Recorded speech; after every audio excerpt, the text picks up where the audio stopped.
Welcome to Thailand Today here on NBT World. Climate change is considered one of the most serious challenges facing the world. And Thailand is among the countries most affected by climate change. The risks posed by global warming are expected to make sustainable water management in Thailand more difficult in the coming years. So today we will have a special guest, Mr. Jan Scheer. He's a deputy head of missions and he also head of economic section Embassy of Germany, Bangkok, to join Dr. Somkiat Prajamwong. He's the Secretary General of Office of the National Water Resources, ONWR, in the discussion of the adaptation of sustainable water management to climate change. Swadika, gentlemen. Well, sir, I would love to start off with you, right? So tell me, because when our DG is saying about we have German embassy getting into it, so tell us about the background. Why do you think that you bring a very sophisticated technology to help us or what? Well, Germany and Thailand have a very proud history of cooperation, which actually goes back more than 60 years. We originally started off in the field of agriculture, and then during the 80s and 90s, there was a strong focus on vocational training and vocational education.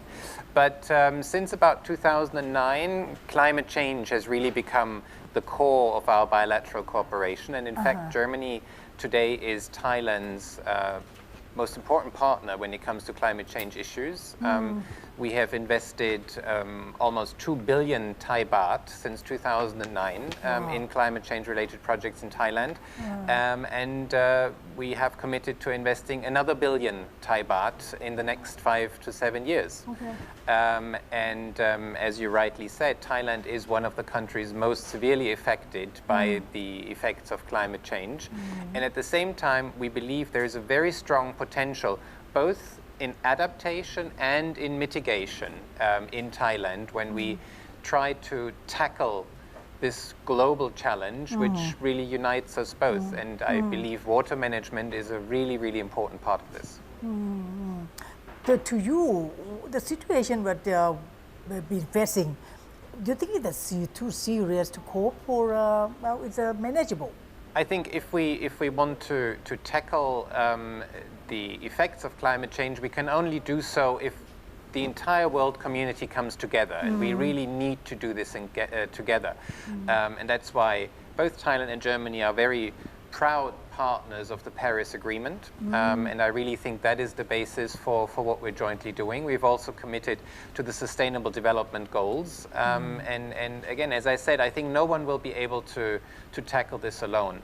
I also think that sometimes we talk about fighting climate change. I think this is not about fighting climate change, because I think we can all feel that climate change is already a reality. It is more about adapting to the effects of climate change, as in how do we make sure that our populations, the people on the ground, don't suffer any more than they already do, and how can we try to really rein in the climate change from getting worse. How about you, Mr. Secretary? Which agency is the main partner of the Germany climate program, and what are the main activities of the cooperation? Actually, due to the Thai-German climate program, the national ONWR, National Environmental and also Policy and Planning, they play an important role to work with German international agency, and since ONWR will play an important role in order to try to use water sector as a cross-sectoral program in order to try to minimize the impact of the climate change. Since water will be a main issue in order to prevent many activity due to the climate change. And also in order to achieve the TGCP program, we try to run with achieve the holistic approach between water management and also the climate change. Since we have the committee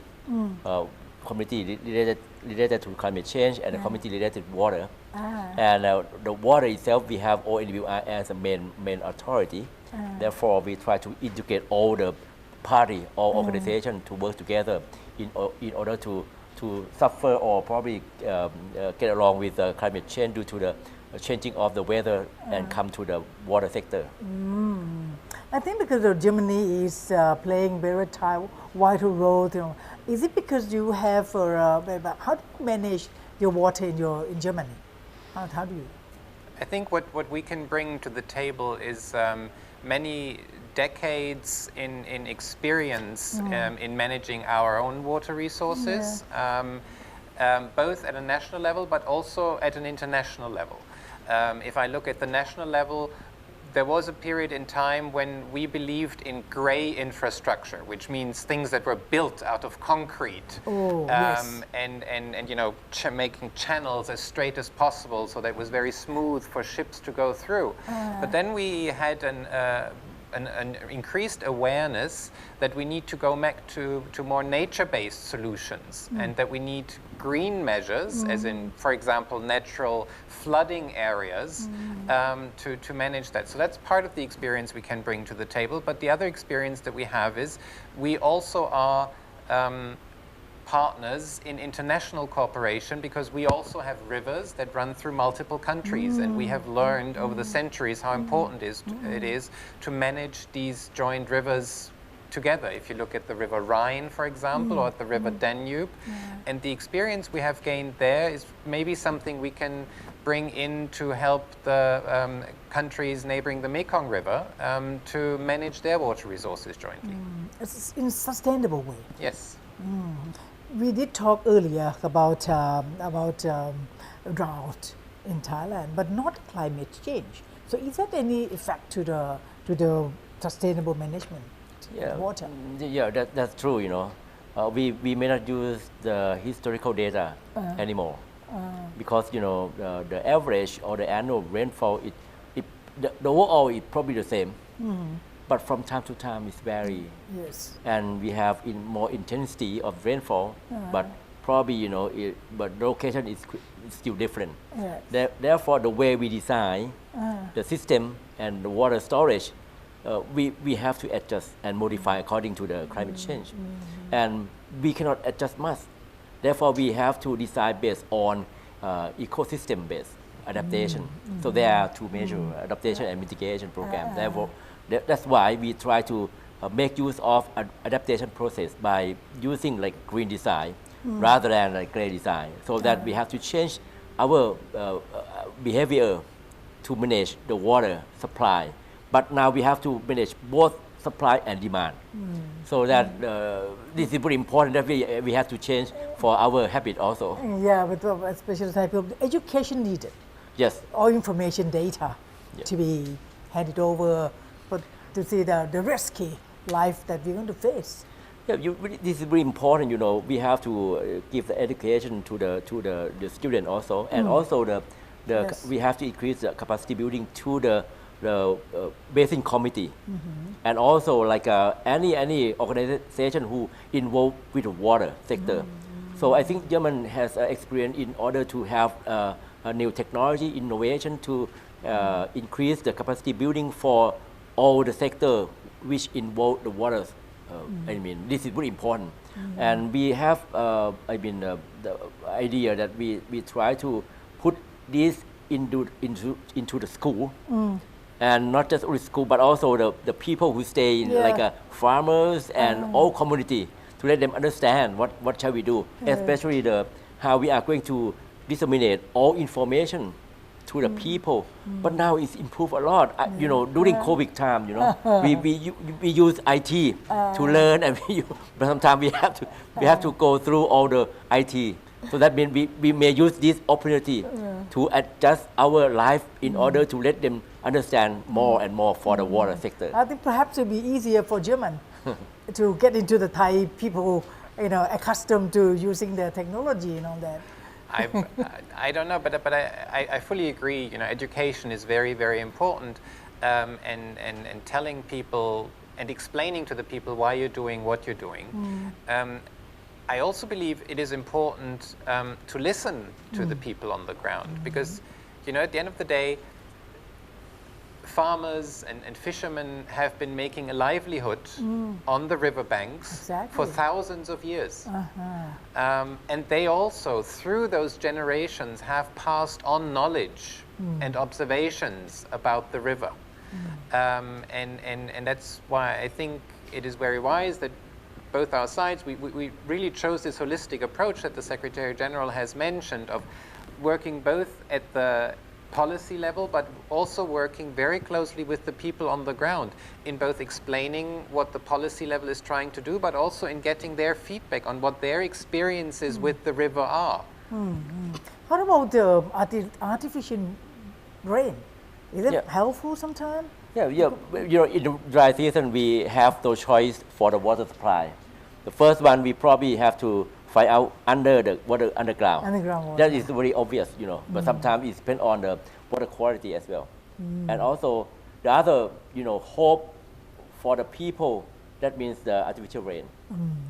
Because, but it depends on the humidity situation. That also needed for... Yes. I think this kind of technology, we have to incorporate them together and let the local community to understand, as maybe German His Excellency mentioned. For that. So the artificial rain also will be in your hands to do it? We in Germany, luckily, we still have enough rainfall, so we don't have to rely on artificial rain. But I mean, as the Secretary General has said, what we're seeing is the extremes are becoming more extreme. So, even if the rainfalls over an entire year are still the same, you have longer periods with very, very heavy rain, and at the same time you have longer periods without any rain. And that's why sustainable water resource management becomes more and more important. I think we're going to face a little bit hardship on too much rain and scarcity of rain coming at the same time. Yes, and at the same region. The same region can be affected by severe drought the one month and the next month with severe flooding. Yeah. So what are you looking for? How do you expect to face such thing? A smart combination of grey and green measures. If we've learned something, it won't work just to rely on grey measures, and it won't work to just rely on green measures. It's about a smart and sustainable combination of the two. So why the river basins of Yom and Skerkrang were selected? I think as a pilot. German has set up the criteria how they are going to select the study of each basin. But from the ONWR side, we know that these two basins is critical. You see, and we have big flood, we have a big drought in these two basins quite often. The frequency quite very high frequency, and also we have a lot of agreement for the different villages. Therefore, I think this is a good opportunity to solve the problem together. We construct how to build a big dam, so we have to find another solution, whether it's appropriate or not.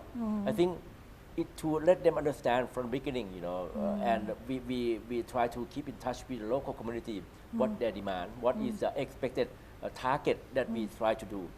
We are lucky now we have the water law to let all basin committee to work together, and we have the provincial level from every community to work together. Therefore, this is the mechanism to let them participate. What is their needs? What is the requirement? What is the top down? What is the bottom up? So we have to put them together and try to make decision, because we cannot stop. We cannot freeze any development. We have to go ahead and with appropriate and acceptable measure. So that I think this is the opportunity to let them to choose which one is the most appropriate for them. They can make their decision. Yes, first of all, you have already made a decision from Yom and Skerkrang, right? So for that, how do you work? I'm really keen to know that. How do you work? You have to go down to to see the site or what? Yeah, we were there. Really? Tell us about a little bit on that. Actually, we pay a lot of attention on the study. but never complete. Paperwork first. That is paperwork, but anyway, we have to go to talk with the farmer, with the people, local people. See whether they agree. Yeah, whether they agree or not. So I think there are many measures that can solve the problems, but the appropriate measure is, should be decided by the local community. And we think they don't want it. If they don't want it, we just quit, and try to Quit wait it. for. We have to wait for any evidence to show that we Let may them need into another. trouble. Yeah, right. So I think now we come up with some clear light in the future. Now what we try to do, and we try to set up the pilot project.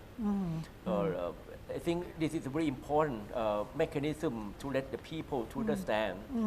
We, in the Yom River, you can see this dry season.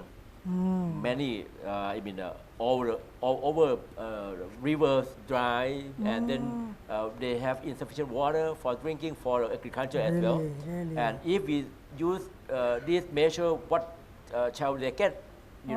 So this is something that we like them to think. You see, we don't want them to have some argument. You see, let them understand by themselves.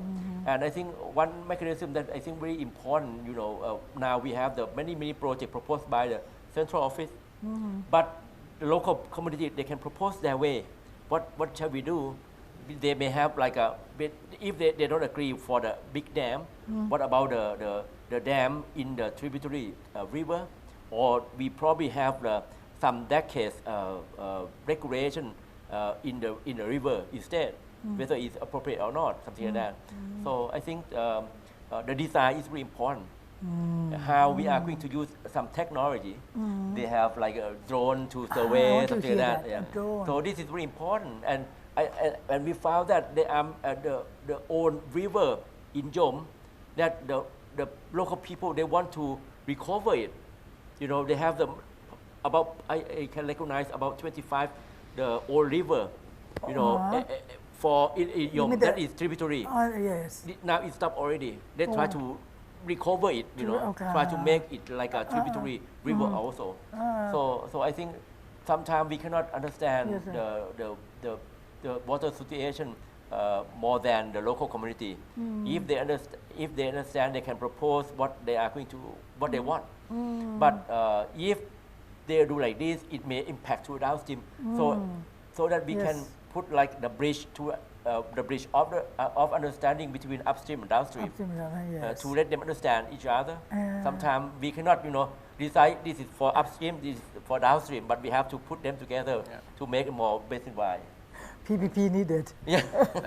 I fully agree. It's also about reconciling the different interests on the ground. It's not as though the people on the ground speak with one voice. There is a lot of voices. I mean, it's a little bit like in German we have a saying: if you ask 2 lawyers for their opinion, you will end up with 4 opinions.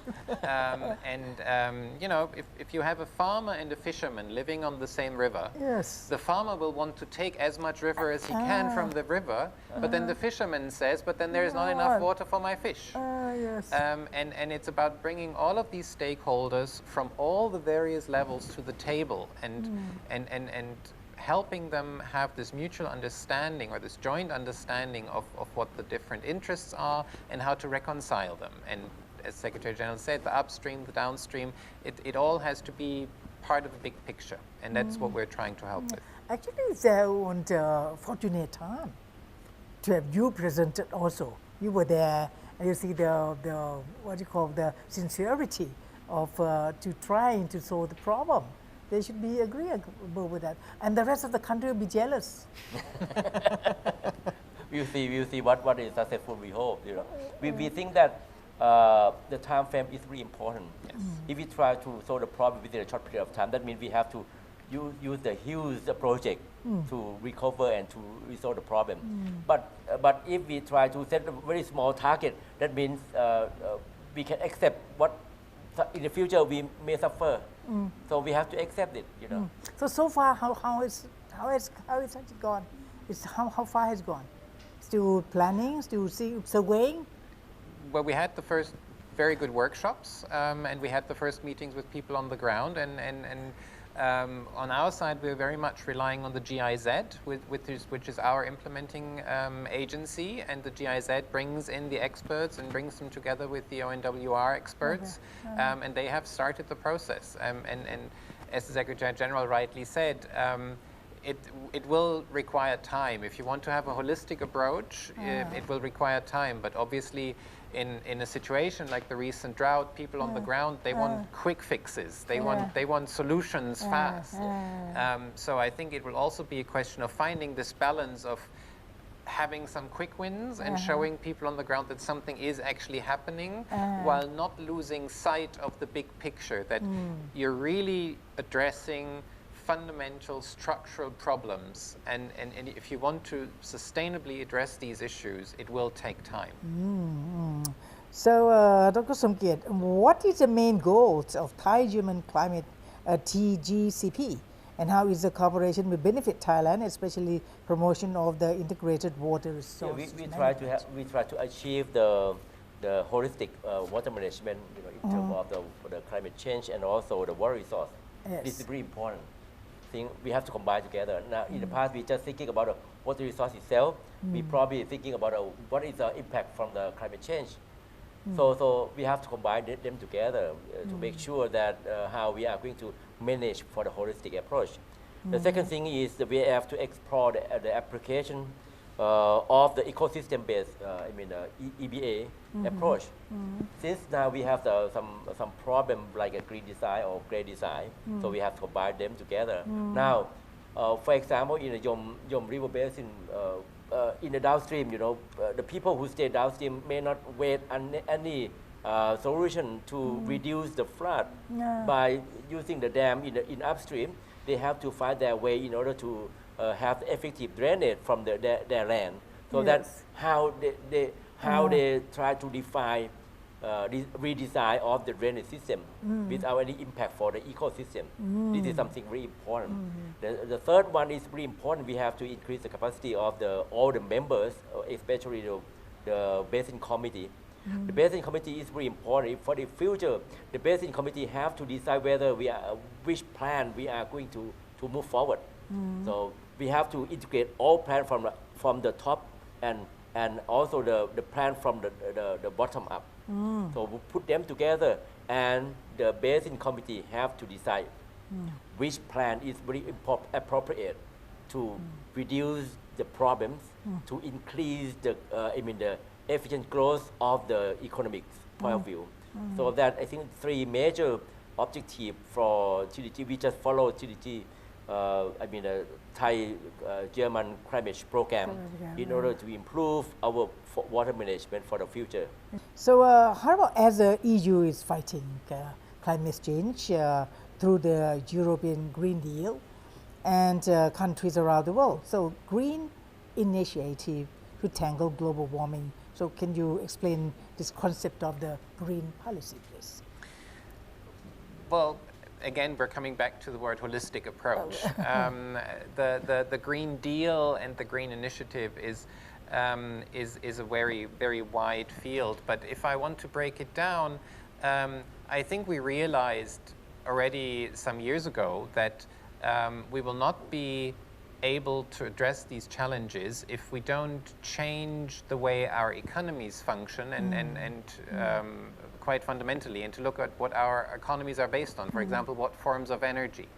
And the lesson we learned in Germany with our Energiewende, as we call it, the energy turnaround, is that we proved that there is actually a very successful business model in changing your way, the way your economy works, and that in the way you produce energy, companies can make money by shifting from traditional forms of energy to renewable energies.